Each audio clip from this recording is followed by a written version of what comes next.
Hello friends, स्वागत है आप सभी का हमारी एकेडमी पर।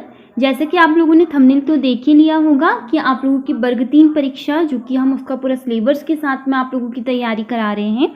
तो आज आप लोगों का जो यूनिट नंबर 17 है, 17 में जो कि आप लोगों की सेकंड है भारत की जलवायु, है ना। भारत की जलवायु के बारे में आज हम बात करने वाले हैं। इसके पहले के टॉपिक को भी हमने डिस्कस कर लिया है। अगर आपने वो वीडियो ना देखा हो तो आप प्लेलिस्ट ओपन करके सारी वीडियो को सिलेबस के अकॉर्डिंग देख सकते हैं। और अगर आप चैनल पर नए हैं तो सब्सक्राइब जरूर कर लीजिएगा। तो चलिए, सबसे पहले तो हम इसके एमसीक्यू को तो डिस्कस करेंगे ही, इसके इम्पोर्टेंट एमसीक्यू को। पर हम सबसे पहले जो मेन टॉपिक है भारत की जलवायु, ठीक है, इसी से आपके एमसीक्यू सारे इसमें पूछना है। देखिए, पहले थ्योरी के साथ समझिएगा, जिसमें दिए गए हैं कि भारत की जलवायु क्या है ना। तो एशियाई महाद्वीप और हिंद महासागर में अपनी विशिष्ट स्थिति के कारण भारत की जलवायु उष्णकटिबंधीय मानसूनी है। वहीं भारतीय उपमहाद्वीप में ग्रीष्मकाल गर्म और शीतकाल मध्यम रूप से ठंडा होता है। ठीक है, क्या होता है? ठंडा होता है, जो कि ग्रीष्मकाल और शीतकाल के मध्यम के रूप में। वहीं हिमालय में शीतकाल अत्यधिक ठंडा होता है, जबकि ग्रीष्मकाल मध्यम रूप से कैसा होता है? गर्म होता है। ठीक है, इसमें एक इम्पॉर्टेंट चीज़ ये है जिससे सबसे ज़्यादा एमसीक्यू आप लोगों के पूछे जाएंगे, जिसमें है उष्णकटिबंधीय मानसून। ठीक है, उष्णकटिबंधीय मानसून, जो कि इससे बहुत सारे एमसीक्यू आप लोगों के एग्जाम में कई बार पूछे जाते हैं। तो जो कि जलवायु में वर्ष के हर महीने में मासिक औसत तापमान 18 डिग्री सेल्सियस से ऊपर शुष्क मौसम होता है। ठीक है, वही उष्णकटिबंधीय मानसून जलवायु आर्द्र एएफ और शुष्क एडब्ल्यू के बीच की मध्यवर्ती जलवायु है। ठीक है, आई होप कि आपको ये बिल्कुल समझ में आ गया होगा। अब इससे रिलेटेड बिल्कुल इंपॉर्टेंट एमसीक्यू को डिस्कस करेंगे, चैनल पर अंत तक बने रहिएगा। से जितने एमसीक्यू को डिस्कस करेंगे, साथ में अलग अलग तरीके से इसे एक्सप्लेन करते हुए आप लोगों के तरह तरह के एमसीक्यू भी साथ में बनेंगे। ठीक है, तो चलिए, फर्स्ट क्वेश्चन जो कि आप लोगों को अपना टेस्ट लगाना है, कमेंट सेक्शन पर अपना आंसर हमें बताना है। फर्स्ट क्वेश्चन आप लोगों के सामने दिया गया है कि भारत में सबसे व्यापक वन कौन से हैं। तो जो कि वन की बात की गई है कि भारत में सबसे व्यापक वन कौन से हैं, तो आप लोगों के सामने यहाँ ऑप्शंस दिए गए हैं चारों।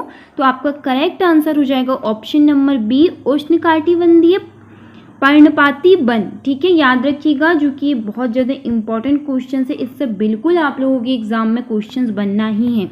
वीडियो पर अंत तक बनी रहे, इससे एग्जाम में क्वेश्चंस देखने को जरूर मिलेंगे। अगर आप वीडियो को बीच में ही छोड़कर जाएंगे तो आप बोलेंगे इससे तो कुछ क्वेश्चंस आए नहीं, तो गलती आपकी कि आपने पूरे क्वेश्चंस को तो अटेंड किए ही नहीं। तो सारे क्वेश्चंस को ध्यानपूर्वक देखिएगा, आप लोगों के एग्जाम में इससे क्वेश्चन जरूर आएंगे। सेकंड क्वेश्चन आप लोगों के सामने है, और अगर आपको कोई डाउट हो तो कमेंट सेक्शन पर जरूर पूछिएगा। मानसूनी वन के रूप में किसे जाना जाता है। तो मानसूनी वन के रूप में भी किसे जाना जाता है, आप लोग बताएंगे मुझे इसका आंसर, जो कि ऑप्शन नंबर बी, उष्णकटिबंधीय पर्णपाती वन। ये बहुत ज़्यादा इंपॉर्टेंट क्वेश्चन है, बार बार बोल रही हूँ। ठीक है, जो कि ऊपर मैंने आपको बताया भी कि ये क्या होता है।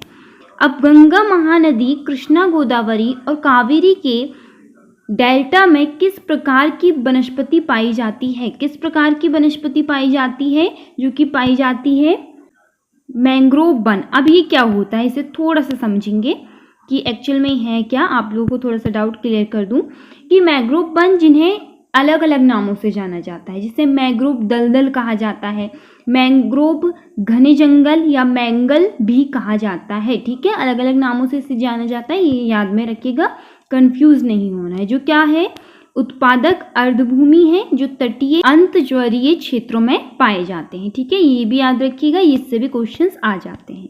सेकंड क्वेश्चन है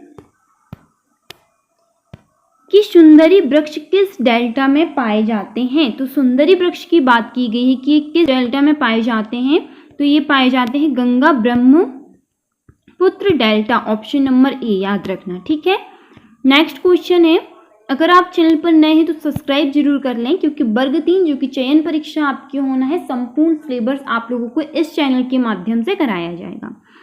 कौन से वन 70 से 200 सेंटीमीटर वर्षा वाले क्षेत्रों में पाए जाते हैं, बताइए।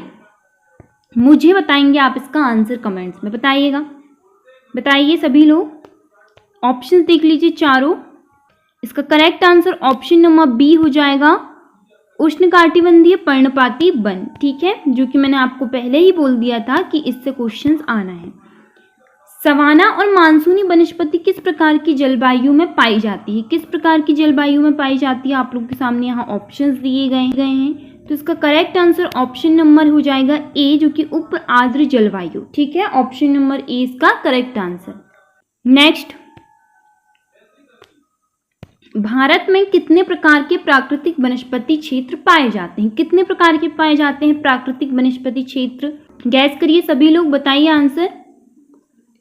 याद रखिएगा 5 प्रकार के। 5 प्रकार के कौन कौन से मैम? तो जो कि होता है सदाबहार, पर्णपाती, कांटेदार, पर्वतीय और मैंग्रोव वन, ठीक है। ये 5 प्रकार के पाए जाते हैं, याद रखना। नेक्स्ट क्वेश्चन आप लोगों के सामने पूछा गया है कि भारतीय मरुस्थल में सामान्यतः पाए जाने वाले बालू के टीकों को क्या कहा जाता है? क्या कहा जाता है? इंपॉर्टेंट क्वेश्चन है ये भी। क्या कहा जाता है बताइएगा मुझे।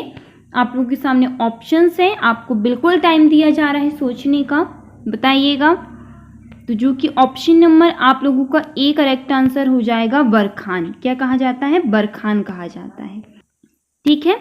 जो कि इसका निर्माण हवा की प्रक्रिया से होता है। किस चीज़ से? बरखान का जो निर्माण होता है किस चीज़ से होता है, ये भी आप लोगों के आ जाएगा। मैंने बताई थी कि एक क्वेश्चन से कई क्वेश्चन जानेंगे। तो बरखान का निर्माण किस चीज़ से होता है, ये एक क्वेश्चन आप लोगों के सामने बन सकता है। इसमें 4 ऑप्शंस दिए जाएंगे, जिसमें हवा इसका करेक्ट आंसर होगा कि इसका निर्माण, जो कि बरखान का जो निर्माण होता है वो हवा की प्रक्रिया के द्वारा होता है, ठीक है। जो रेत के कणों को अपने साथ ले जाती है और उन्हें उन क्षेत्रों में जमा कर देती है जहां हवा का वेग कम होता है सामान्यतः, ठीक है। आई होप कि समझ में जरूर आता होगा। नेक्स्ट है कि राजस्थान का वह जिला जहां उष्णकटिबंधीय स्टेप शुष्क जलवायु पाई जाती है वहाँ है, क्या है? ऑप्शंस देख लीजिएगा। यहाँ पर करेक्ट आंसर हो जाएगा जोधपुर, ठीक है। ऑप्शन नंबर 4, जहां राजस्थान का वह जिला जो कि जोधपुर, जहां उष्णकटिबंधीय स्टेप शुष्क जलवायु पाई जाती है, ठीक है। जो कि देखिए जोधपुर पश्चिमी राजस्थान में स्थित एक उष्णकटिबंधीय स्टेपी अर्धशुष्क गर्म जलवायु का अनुभव करता है, जो अत्यधिक तापमान और कम वर्षा की विशेषता है। Important point. Next question, Uttar Pradesh के किस भूभाग में वार्षिक वर्षा सर्वाधिक होती है? बताइए। उत्तर प्रदेश यूपी की बात की जा रही है यहाँ पर। ऑप्शंस देख लीजिए चारों, करेक्ट आंसर मुझे बता दीजिएगा। तो आपका करेक्ट आंसर यहाँ पर हो जाएगा ऑप्शन नंबर बी, जो कि तराई का इलाका। जो कि देखिए इसे थोड़ा सा समझने का प्रयास करें कि हिमालय की तलहटी के कारण तराई क्षेत्र को ये लाभ प्राप्त होते हैं। उत्तर प्रदेश की तराई जिले आमतौर पर विशाल गंगा के मैदान पर एक संकीर्ण मार्ग है, ठीक है। वहीं तराई शब्द नम भूमि या कम दलदली क्षेत्र को दर्शाता है। नेक्स्ट क्वेश्चन है कि निम्नलिखित में से किस भारतीय राज्य में उत्तर पूर्वी मानसून के कारण अक्टूबर और नवंबर के दौरान वर्षा होती है? बताइए कि राज्य में उत्तर पूर्वी मानसून के कारण अक्टूबर और नवंबर के दौरान वर्षा होती है, बताइएगा। तो जो कि तमिलनाडु, ठीक है। ऑप्शन नंबर 4 आपका करेक्ट आंसर, जो कि पूर्वी मानसून, जिसे लौटते हुए मानसून के रूप में भी माना जाता है, जो दक्षिण पश्चिम मानसून का मौसम समाप्त होने के बाद इन क्षेत्रों में बारिश लाता है, ठीक है।